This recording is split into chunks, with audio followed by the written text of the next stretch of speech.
Hello again. It's my pleasure to welcome today's keynote speaker, Dr. Bhaduri of the Oak Ridge National Laboratory. So let's give him a warm round of applause. Thank you.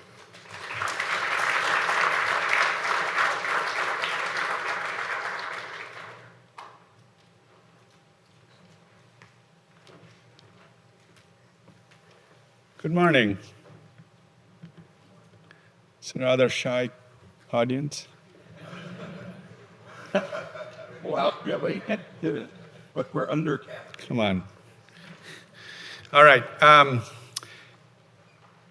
Thank you. Thank you, Eddie and Carter and everybody who conspired to get me here and waste some of your time.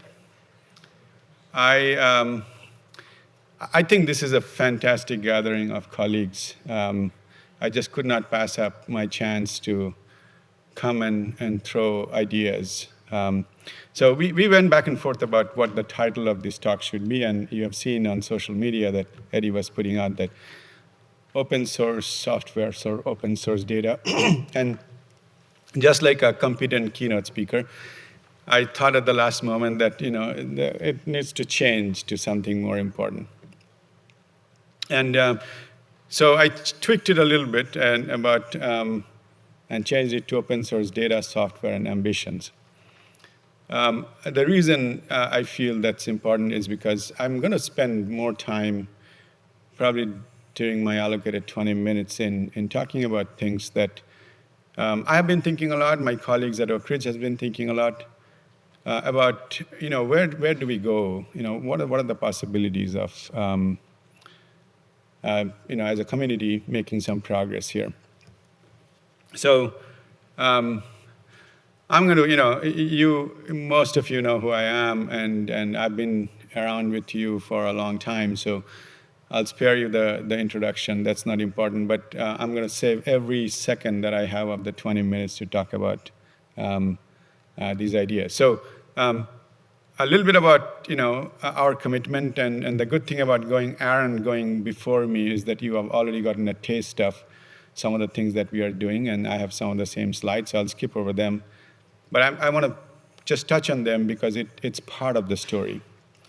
I want to talk open source data and open source software in the context of geospatial digital twins, and I know it's a heavily used and sometimes feels like heavily abused phrase.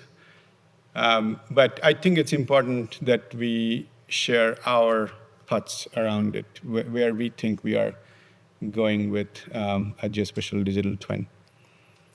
And at the very end, if there is time, I have 2 slides to share something that I feel I have personally thought for a while now, and I keep thinking about it. Haven't made much progress, but since I have the opportunity to share that idea with all of you, I'll be curious about feedback. Okay, so Aaron was generous enough to generate this slide for me.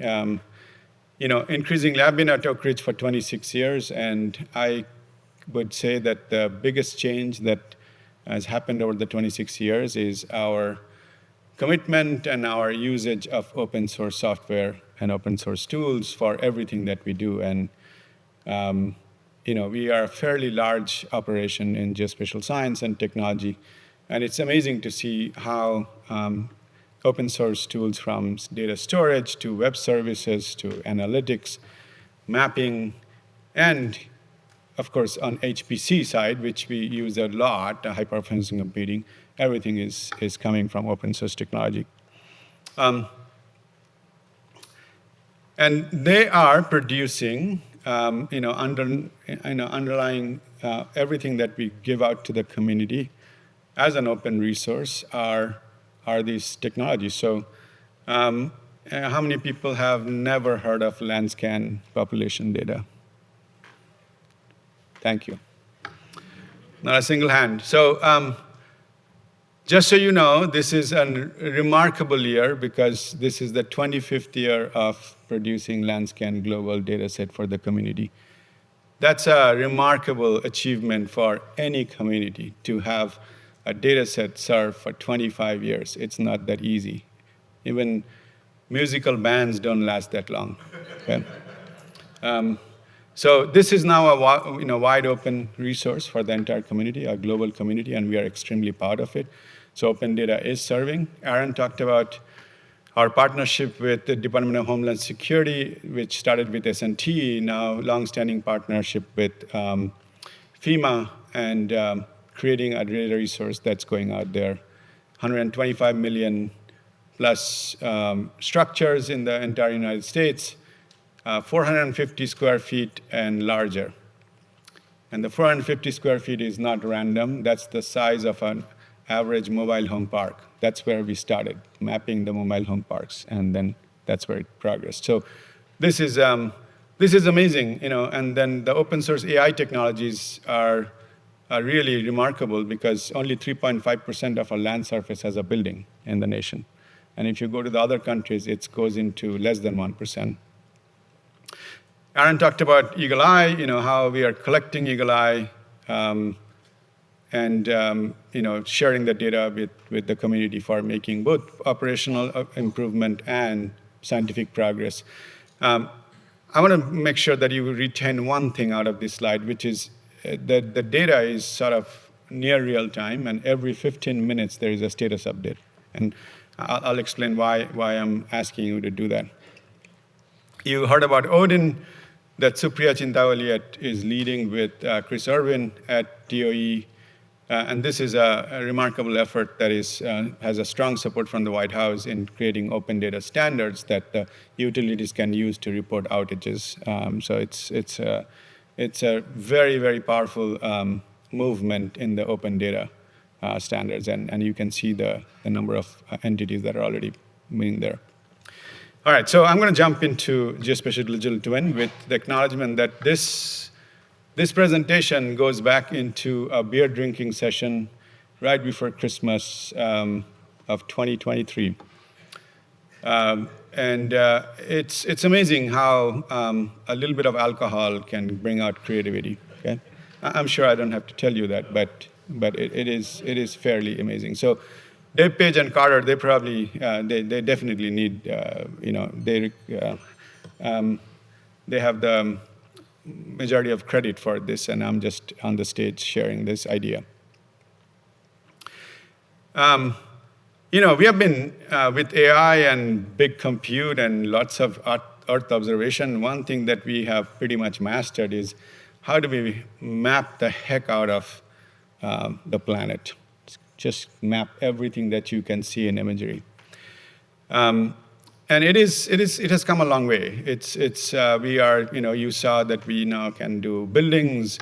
We have recently done a benchmark of mapping water bodies that Mike Tischler I need to talk to you about. And that shows that if we take commercial imagery, we can map every water body in the US at the rate of less than a day using the big machine that sits at Oak Ridge. Okay? Every small water body you can map. So it's pretty unprecedented accuracy, speed, so we can do it over and over and over. But do we need to? That's the question.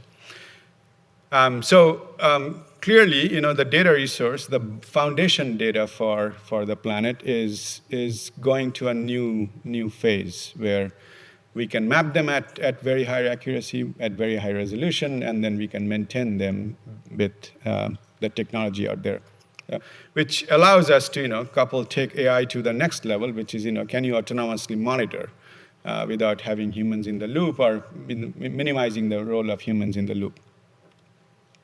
So, and I think we are going to see more and more of that kind of an approach, saying, what can you tell without people looking at imagery and continuously being connected.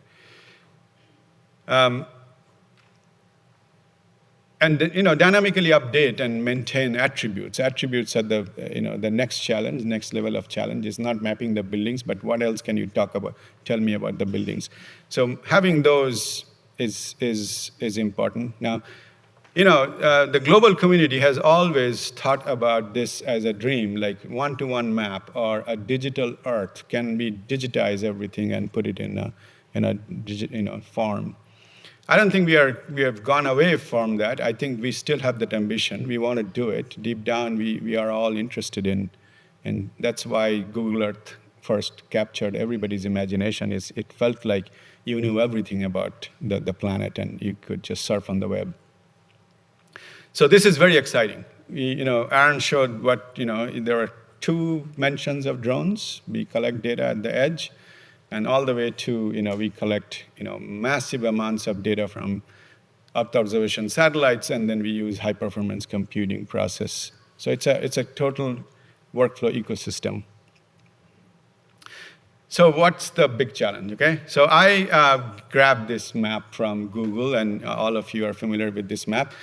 We use map every day. We produce map every day. My point is that the only foundation feature that's dynamic on this map is water, okay? And we represent water with a blue line or a blue polygon, okay? So this is somewhere in Spain, and there is a stream, and let's say I am there today, and I would like to go out and be next to the stream. So how do I know the stream looks like this or like this? Okay? In technology today, we cannot do it. It's not possible for us to do it. So this challenge is for everybody's, right? The warfighter has the same challenge, that do they go out and do they walk over the streams, or do they need special equipment to go over? Our responders that in the utilities, in the SF-12, they have the same thing, saying, don't tell me the area is flooded. There was a major storm that just blew through. Of course I know it's flooded. Tell me how deep the water is. So can I take my truck, or do I need to haul a boat to go and repair the substation? So it's amazing. It's pretty humbling that we cannot do this today. So Dave did a great job of going back through history and kind of putting these approaches into 4 buckets, okay? There is a physical world, and there is the virtual world, and the green arrow represents a digital thread versus the red arrow is like a manual process, okay? So we started with creating geographic data with these digital models where we knew what the physical world looked like, and humans created data, and then we back and forth. Then came digital shadow, which is sort of weather forecasting. I know something about the physical world. I ingest that data into my virtual thing, and then I create a workflow that creates the forecast. Digital clone is another term that the community has used, which is geographic exploration system. So these are Google Earths of the world, where it's just one way. You just don't get anything back into the physical world. It's just fitting you one way. In a true geospatial digital twin, that workflow, that digital thread has to work in both directions, okay? And that's where we feel the key challenge and the opportunity is about this twinning rate. How fast can you twin? So I talked about Landscan global population data. It twins once a year, okay, for the community. We update data periodically depending on what's going on somewhere, but the community, it only updates once a year, so it's once. Eagle Eye is 15 minutes twinning, okay? The building structures, I don't know, we have not quite gone there yet, but maybe we will twin at a certain rate. So everything has a twinning rate, and not everything needs to twin in real time. That's the other thing. So this is a great example of what the difference between a digital model versus digital twin, right? MapQuest was a digital model. It had the virtualized data from the physical world. You went there, you asked for directions, and it did it. And then you printed the map and you ran with it. It's like AAA triptychs, okay? That's the digital model. Waze is a digital twin, but it's only the digital twin of traffic condition. The base map in the background does not change. The only thing that updates in near real time is the traffic, and on top of that, there is one simple algorithm or model that is built, which is routing. And then there is a sub-model that hangs from it, which is doing a spatial search. I want to go from, like yesterday I did it. I went from Purdue University, drove down to Indianapolis Airport. I said, tell me the route I should take, and it did. And I said, also tell me all the gas stations that I could hit without, and it did 2 simple operations. But Waze doesn't want to try to do you anything more. Just find points of interest and give me a route. So it's a good example of a digital twin. So this is where I'm going to challenge everybody in this room, and I know a lot of you, is because you live this world. This is how we, for decades, have produced data, okay?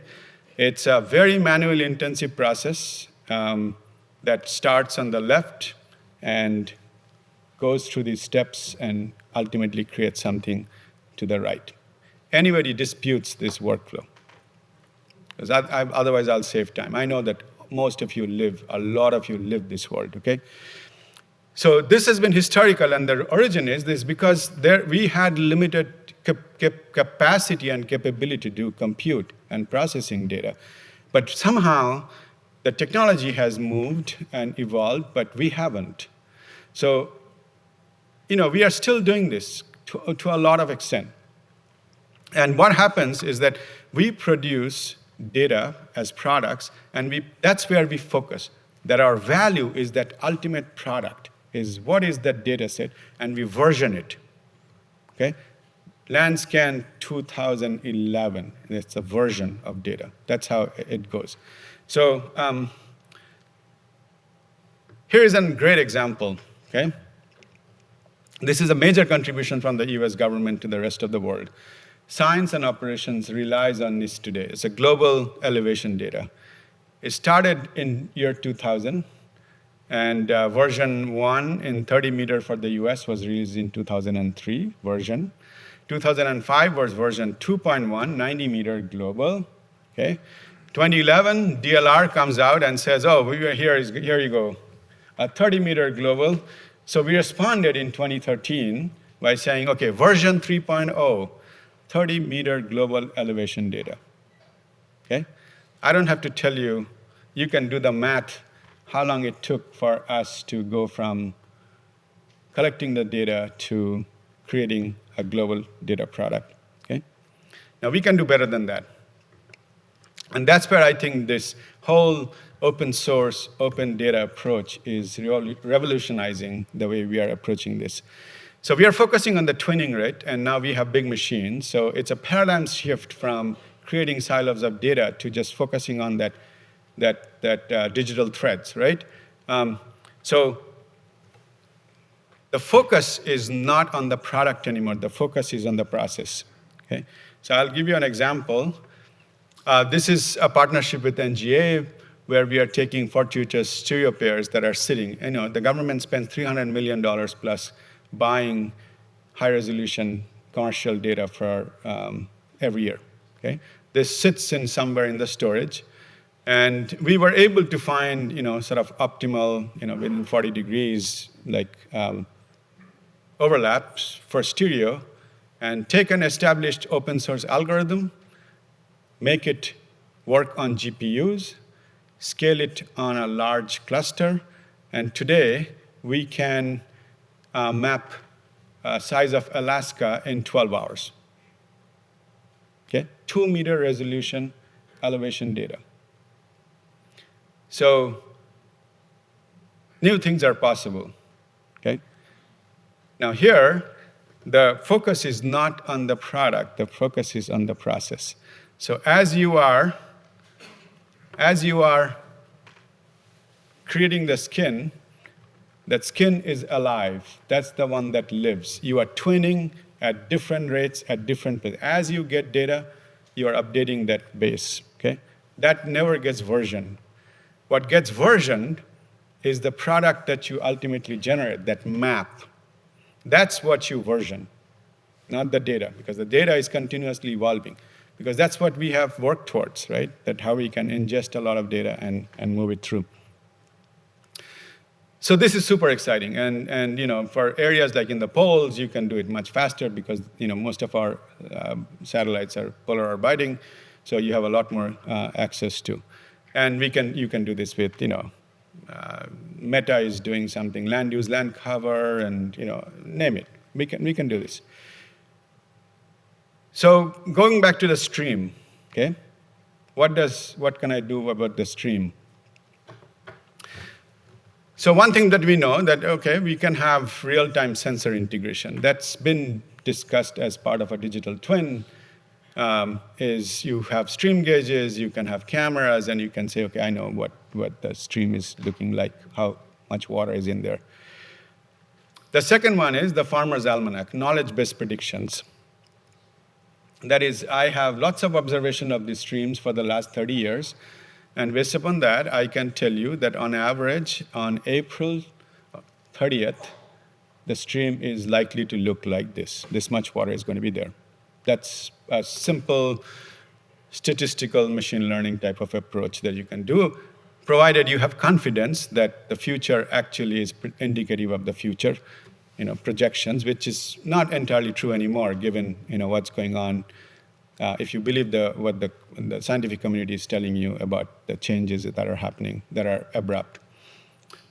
The third option is you can now start coupling process models with your twin. That means you have a rainfall runoff model, and you can say, yesterday it rained for 24 hours nonstop. So I am going to couple that with my observational data and tell you that it's going to be higher than average. Okay? And we have all been trained to produce a plus minus sign after numbers. We can make those things there. The last one, which is the true indication of whether you are really having a digital twin, is your ability to forecast. So Eddie asked that question. I don't know whether he saw my slides or not, or he cheated, but that's an important question.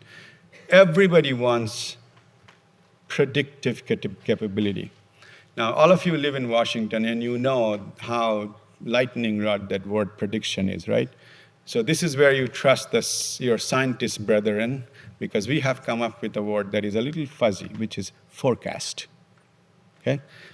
Forecast takes that edge away, and people, the common public knows that weather forecast you are not supposed to believe, right? So forecast is a good word. It's a kosher word. But I would like to know, not just today, but tell me 3 hours from now, when I'm coming back from wherever I'm going after crossing that stream, is it still going to be dry? Or 7 days back, if I am coming back, it's going to be dry. And that's a real question. The utility workers who go out to restore these substations, you tell them that, okay, take your truck over that bridge. It's okay, right? They want to know in 5 hours, is that bridge going to be still dry, or is it going to be under 5 feet of water? Okay? That's the forecasting capability that you need at different time scales. So this will take an entire community to build and sustain. We will not have, so what examples that you are seeing, or at least I am seeing out there, is everybody is building a digital twin of, yesterday at Purdue, they said they're building a digital twin of the Wabash River watershed. So that's all they care about, right? And you will see, I'm going to build a fund for the border, I'm going to build one for my city, like Cleveland, Metro Park region. It's okay. Let everybody build. But if we have a way, if you start thinking smartly, that how could we incorporate everybody's contribution into this big digital twin, everybody wins, right? Everybody's contribution is valuable. All right, so here is where I'm going to get into dangerous territory, okay? Which is my favorite thing about open data economy. And I don't know if any of you have heard me say this. I've talked about this periodically at meetings. 2 weeks back, I was at AAG annual meeting in Honolulu, and I was asked that, what is the next 10 years of human dynamics research? What are we going to know in human dynamics? And I basically said that, we have done a lot, but we still have not made very good progress in terms of having a good, confident way of collecting data about consumer behavior, okay? When do we charge our cars? When do we, go to the movie theaters? When do we, do different things? Consumer behavior that drives our energy uses, that drives our infrastructure planning, right? It feels strange, but trust me, we will not be able to, realize the EV dream unless we know how people are going to move around, so we can position these EV chargers, right? So it's thing. Space-time activity trails. We all felt that was kind of iffy and lots of privacy, and then after COVID, we have a different view of that now, right? That I would like to know my space-time trail and when I'm going, and I would like to know what I'm intersecting, right? So space-time trails are important. The third one is, this is the new thing that is out there in the community, is health and biometric. At an individual level, all the things that you can collect and discuss about your data, your health at an aggregated level, and your biometric data.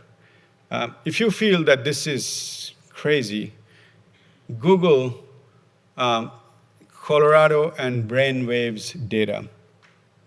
So there are companies which are buying people's brainwaves. And Colorado, 2 or 3 weeks back, passed a law banning that. Because they want to know, that's where we are headed, is how do people react to different things. So the brainwaves are now up for sale. So this is real, okay?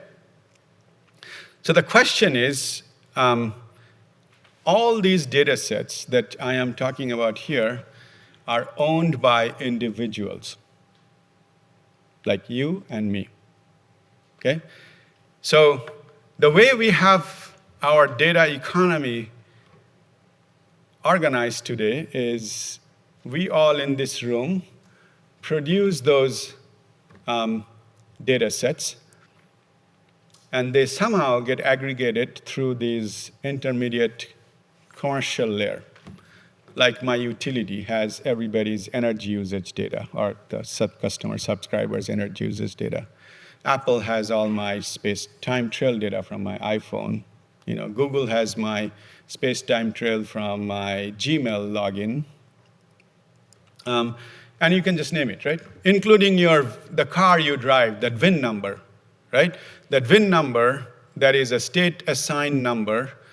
Then the state, the Bureau of Motor Vehicles, they sell it. And there's a company in Michigan called Polk.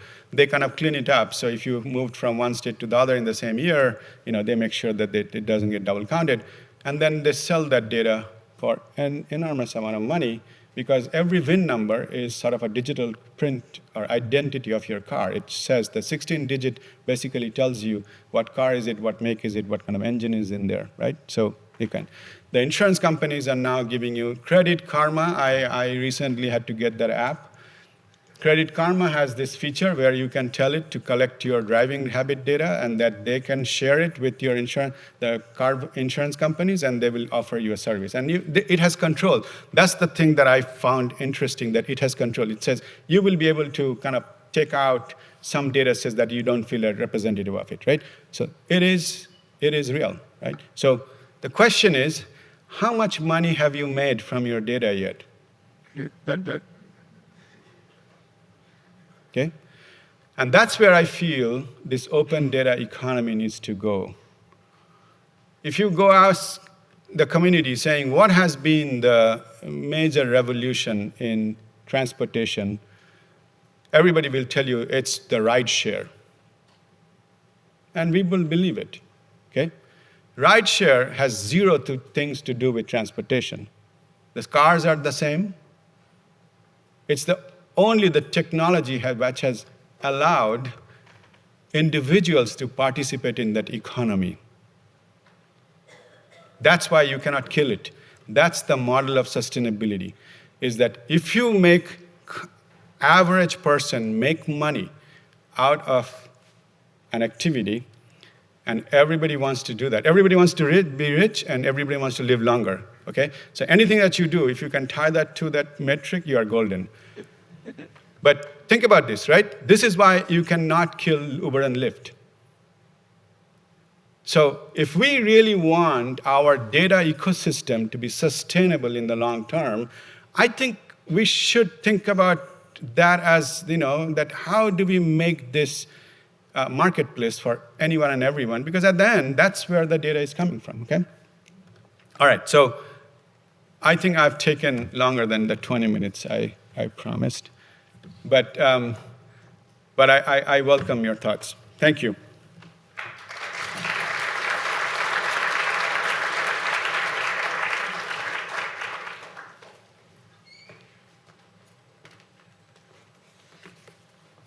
Thank you, Budhu. That was fantastic. And you could take another 20 minutes and keep going just like that, and I would be totally fixated. Those of you who've paid close attention to the program will note that it says at this point it's a fireside chat between Dr. Bhaduri and Nadine Alameh, and I am obviously not Nadine Alameh. She is stuck in travel and cannot be here today, and sends her regrets and wishes that she could be here. But so I'm gonna step in and try feebly to fill in her shoes. So moving on. Adam, can I use any microphone? Yeah, they go. You got my spot. Yes, I have.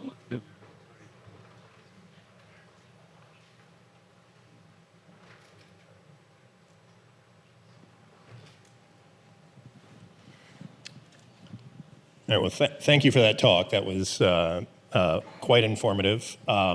So I think with the time we have left, I'll start us off with a question, then we'll throw it out to the audience. As I was digesting your discussion of digital twins and the twinning rate and things like that, I'm obviously thinking about the amount of data that goes back and forth and the frequency with which it does. And it sort of made me think about, the hot topic everyone is talking about today, which is not just AI, but generative AI. I think in terms of the digital twins is sort of reflecting what we give it back, but in a digital way. We're sort of keeping it in sync. That's relatively understandable, but that could also end up being a source for feeding into AI models and generative AI. And I wonder if I could get your thoughts a little bit on, the opportunities you see there as well as the risks. I mean, we're all relatively familiar with the concept of hallucinations now, so there's definitely risks with that. Where do you see things going with that, and how do you think government can take advantage of it? That's a brilliant question. My personal impression is that we need to first not treat AI as a monolith, just it is a thing. I have found a lot of comfort and peace in thinking AI as in AI for something. Okay, there has to be an application or some kind of a direct use for AI. It's not immune from abuse. There is a lot of concerns about that. Especially the academic community has been thinking about biases in AI models. It's who gets to train the AI, who has access to AI, and who doesn't. It can create a disparate world pretty quickly. But it does have certain advantages. That's why we are all attracted to it. Again, if it makes life easier, it will survive and sustain.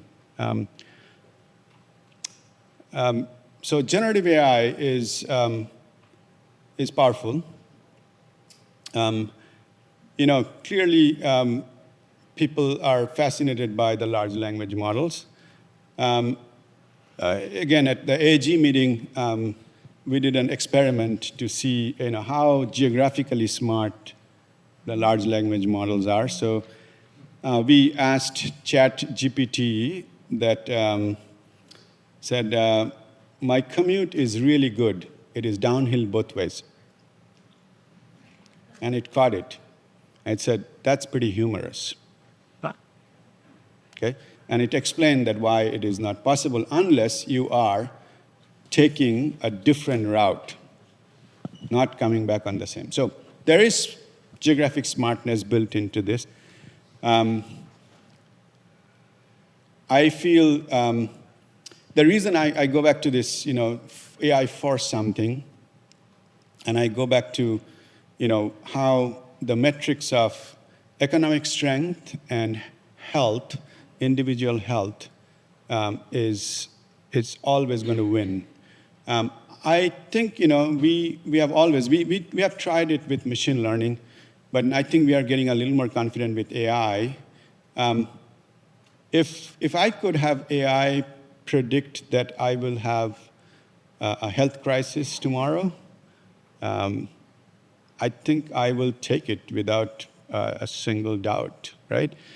We try to do this for predicting, are you going to have a heart attack or are you going to have a stroke? And so health is a very important aspect of this, and I'll tell you that we will take it. Okay? We will accept it if that comes down to, that's the forecasting prediction capability with AI. In the data space, I think that's where you had a kind of alluding to that aspect. In the data space, what would be useful is to see whether AI can create products that we have not thought before. So right now, everything that AI is doing is something that we have already thought before of what is important and what we need to collect and put it on a map, for example. But are there things that we don't necessarily see that an AI engine can see before humans would recognize that as an important thing, right? I don't know. I don't know whether how close or how far we are. But it's going to, AI is going to create a lot of important nuggets for us out there in terms of our cognition and our understanding and interpretation of the world as we look at data. Excellent. Thank you. Thank you. So I'd like to throw it out to the audience, see if anyone else has any questions for Dr. Bhaduri. And I know we have a mic runner out there or two somewhere. So just go ahead and raise your hands and I'll...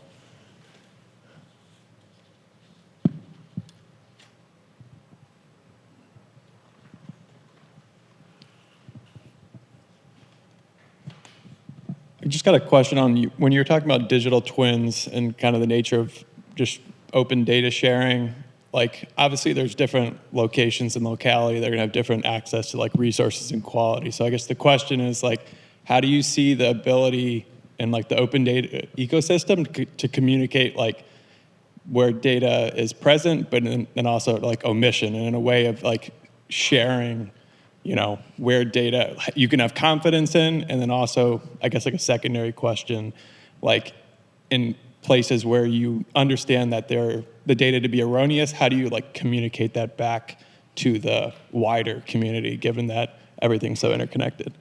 Fantastic question. So, how do you kind of create a community standard for quality check and thing, right? I think that's where the exciting opportunity is for the community to figure out what would be the ways to do it, right? I can give you a small example that Aaron talked about, the MapStar, okay? And it's a very simple concept, the MapStar. And what Matt Larson, who is one of our colleagues working with warfighters, realized that the warfighters, fly these drones, collect a lot of very high-resolution imagery, then they create 3D models, and when they're done, they either trash it or just put it on a hard drive, so the next person who comes in looks at all those files, and they are named like Joe.A.1, right? So how many of you are going to open that file and try to find out anything, right? So what MapStar does, it provides that standardization through automation. So the operator doesn't have to worry about it. So the software, the moment the software detects those files, it knows the metadata and it starts putting a standard naming nomenclature for those files. So when it comes back into the base, it becomes organized and you know what it is. So our vision is that every time that data gets collected at the edge, if we can start standardizing within some established open standards, we can then pull it into the workflow that will update that part of that world, right? Today, we don't do it that way at all. So different agencies will have, they have their established quality criteria, standards, and I don't think we are necessarily recommending that we walk away from it. It just has to be built into that workflow. And as long as we know what standards it has met, that's fairly good enough for the community. If you're talking about the en masse, what people do, there are lots of lessons learned from OpenStreetMap and others, and I think that's where innovations can come. That how can you build in some of these approaches that will allow you to control that the quality and then also look for spuriousness, right? Spuriousness it's an interesting topic. So thank you for the question. I'm afraid we're out of time, so I'd like to thank Budhu for his time. Let's give him a round of applause. Thank you.